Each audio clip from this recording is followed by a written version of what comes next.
আসসালামু আলাইকুম। নতুন আরেকটা ব্লগে সবাইকে স্বাগতম। এই তো আজকে যেহেতু বাইরে ওয়েদারটা অতটা ভালো না, তো বাচ্চাকে স্কুলে দিয়ে আসতেছিলাম। তখন মনে চাচ্ছিল কি একটু বোয়া ভর্তা খাওয়ার জন্য। বিক্রমপুরের ঐতিহ্যবাহী বোয়া ভর্তা। তাই আর দেরি না করে বসিয়ে দিলাম বোয়া। এই তো এদিক দিয়ে আমি ভর্তা রেডি করে নিচ্ছিলাম। আজকে আর কোনো কিছু ব্লেন্ডার বা বাটাবাটি করি নেই। সব কিছু আজকে হাতে মাখিয়ে খাবো। হাতে মাখানো যা যা আছে, তো আমি একসাথে সব কিছু পেঁয়াজ, ধনিয়া পাতা আর শুকনো মরিচটা একটু মেখে নিব। তারপরে সব কিছুতে দিয়ে ভর্তা বানিয়ে ফেলবো। বারে বারে না করে এমনি মরিচ ডললে হাত জ্বলে পড়ে। তো এই তো আমার মাখানো শেষ। এখন আমার ডিম ভর্তা খেতে মন চাইছে, তো ডিমটার মধ্যেই দিয়ে দিলাম পেঁয়াজ মরিচ মাখাটা। অনেকে ডিম ভর্তাটাকে আলু ভর্তার মতো একদম মানে চটকিয়ে আলু ভর্তা বানায় ফেলায়, আমি ওটা করি না। আমার কাছে একটু আধা ভাঙা ওইটা মজা লাগে। তো একটু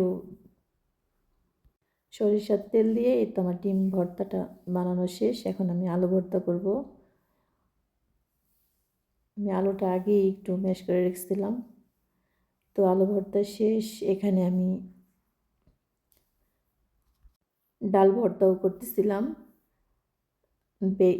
ডাল ভর্তা, তারপরে বেগুন আর টমেটো একসাথে ভর্তা করব। এই ভর্তাটা অনেক মজা হয় দুইটা একসাথে মিক্স করে করলে। তো এখানে আমি দুইটা একসাথে মিক্স করেই করতেছি।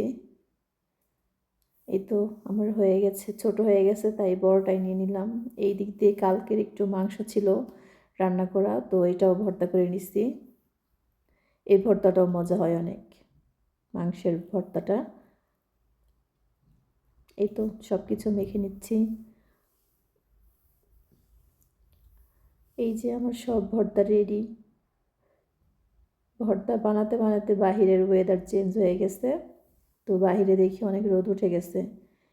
বাহিরে বৃষ্টি দেখে ভর্তা খেতে মন চাইছে, আর ভর্তা বানানোর আগেই রোদ উঠে গেছে। তো আমি যেহেতু বাচ্চাকে স্কুল থেকে আনতে যাব, ভর্তা দেখে খুব খেতে মন চাইতেছে। তো ভাবলাম আগে একটু খেয়ে নেই। এই তো আমি খাওয়ার জন্য রেডি হয়ে গেছি। সব কিছু একটু একটু ট্রাই করব কেমন হয়েছে। বাটাবাটির ঝামেলা ছাড়া হাতে ডলা ভর্তাই অনেক মজা। তো এই জন্যই তো আমি একটু খেয়ে নিই। আলহামদুলিল্লাহ অনেক মজা হয়েছে।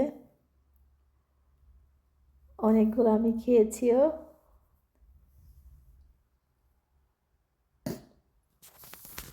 ভিডিওটা ভালো লাগলে অবশ্যই একটা লাইক কমেন্ট শেয়ার করবেন। তো আমি খেতে খেতে আমার এই দিক দিয়ে বাচ্চার স্কুলে আনার টাইমও হয়ে যাচ্ছে। তো খাওয়া শেষ করে তাড়াতাড়ি করে আমি এখন বাচ্চাকে স্কুল থেকে আনতে যাচ্ছি। এই তো চলে আসলাম বাচ্চাকে নেওয়ার জন্য। সবাই ভালো থাকবেন। আল্লাহ হাফেজ।